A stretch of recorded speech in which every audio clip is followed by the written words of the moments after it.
resolviendo circuito con fuentes de tensión y fuentes de cociente controladas. Ayuda a que nuestro canal crezca, dale like, comparte y suscríbete. Recordemos la expresión general para el método de mallas, que lo habíamos visto en anteriores videos, que se basa en la subida y las caídas de tensión que se ocasionan en los elementos pasivos. Es este método el cual utilizaremos para resolver este circuito. Aquí podemos apreciar el circuito que se nos presenta y nos piden calcular la potencia que entrega la fuente de 10 voltios. Para determinar la potencia necesitamos determinar la cociente que transita por la misma.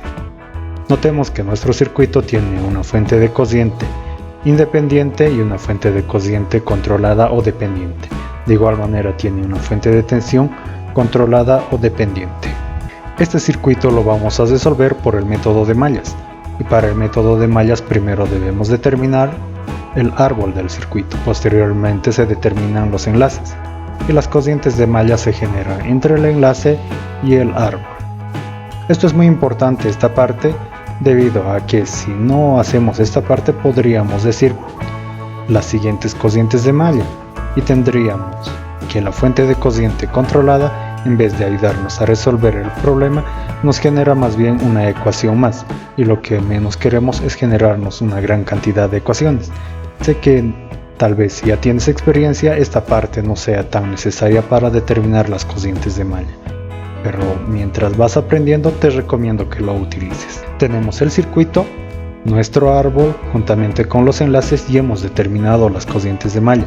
Por los enlaces simplemente puede transitar una cociente de malla, un dato muy importante. Y es recomendable poner en los enlaces las fuentes de cociente. Como podemos apreciar aquí, la cociente de malla I1 pasa por la fuente independiente de 6 amperios, por lo que podemos decir que la cociente de malla I1 equivale a 6 amperios. Por otra parte tenemos la fuente de cociente controlada o dependiente que pertenece a la cociente de malla I4, por lo que la cociente de malla I4 se puede expresar como 2 veces el voltaje de Bx, que sería el valor de la fuente de cociente. Veamos qué es Bx. Bx es la tensión que se genera en la resistencia de 6 ohmios y esta tensión se puede calcular por la ley de Ohm, resistencia por cociente. Y la cociente que transita es la diferencia entre la cociente de malla I2 menos la cociente de malla I1.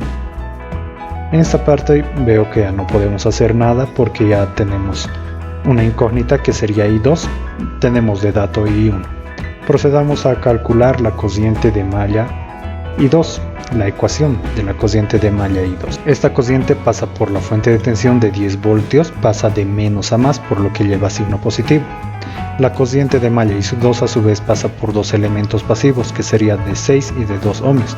Sumamos dichos elementos y nos da 8 ohmios por la cociente de malla I2 y como estamos sacando la ecuación de esta cociente de malla lleva el signo positivo. Vemos si se relaciona con la cociente de malla I1 y vemos que se relaciona a través de la resistencia de 6 ohmios. Los sentidos que hemos escogido son en sentidos contrarios por lo que llevará signo negativo.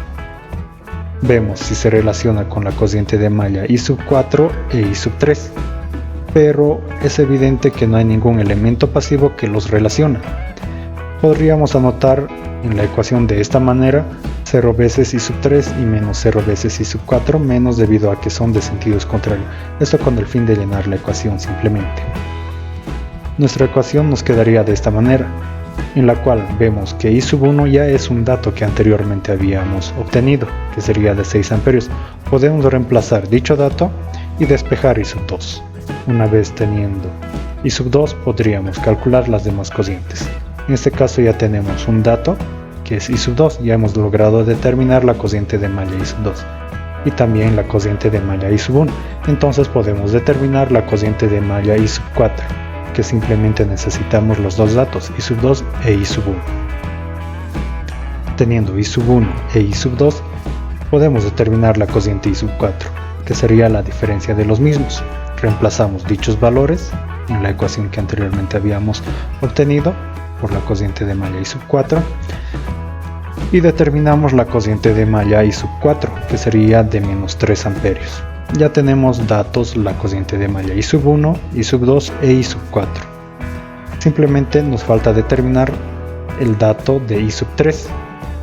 Logramos obtener la ecuación de cociente de malla y sub 3, que sería la siguiente: menos 10 menos 5Bx.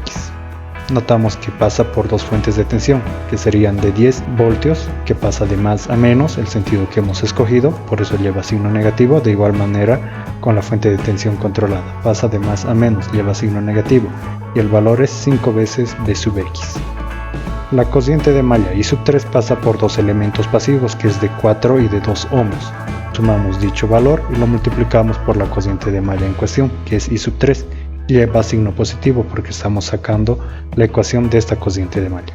Vemos si tiene relación con la cociente de malla I sub 1 y es evidente que se relaciona por la resistencia de 4 ohmios y son de sentidos contrarios, entonces sería menos 4 I sub 1. Y vemos también si se relaciona mediante un elemento pasivo con la cociente de malla I sub 2 y vemos que no, simplemente ponemos menos 0 y 2, y de igual forma con la cociente de malla I sub 4. Repito esto con el fin de llenar nuestra ecuación, por lo que la ecuación sin esos valores nos queda de esta manera: B sub X sabemos que es la tensión en la resistencia de 6 ohmios y la resistencia es de 6 ohmios y la cociente es I2 menos I1, por lo que podemos reemplazar dicha expresión y no tenemos esta ecuación, en la cual la única incógnita que tenemos es I sub 3. I sub 2 ya habíamos determinado anteriormente y de igual manera I sub 1. Podemos calcular la cociente I sub 3. Ya teniendo toditas las cocientes de malla, podemos determinar la potencia que entregará la fuente de tensión. La potencia es el producto de la tensión por la cociente, y la cociente que transita por esta fuente de tensión es la suma algebraica de estas tres cocientes. Nosotros decimos I sub 2 menos I sub 3 y menos I sub 4, signo negativo debido a que fluye en el sentido contrario al cual es el convencional para una fuente de tensión. Reemplazamos dichos valores y procedemos a calcular lo que es la potencia que entrega. Esta es la forma de resolver un circuito que tenga fuentes de cociente independientes, dependientes y fuentes de tensión controladas. Es bueno que practiques estos ejercicios. Gracias por ver el video. Me agradaría mucho que te suscribas para que nuestro canal pueda crecer. Dale like, comparte y nuevamente suscríbete.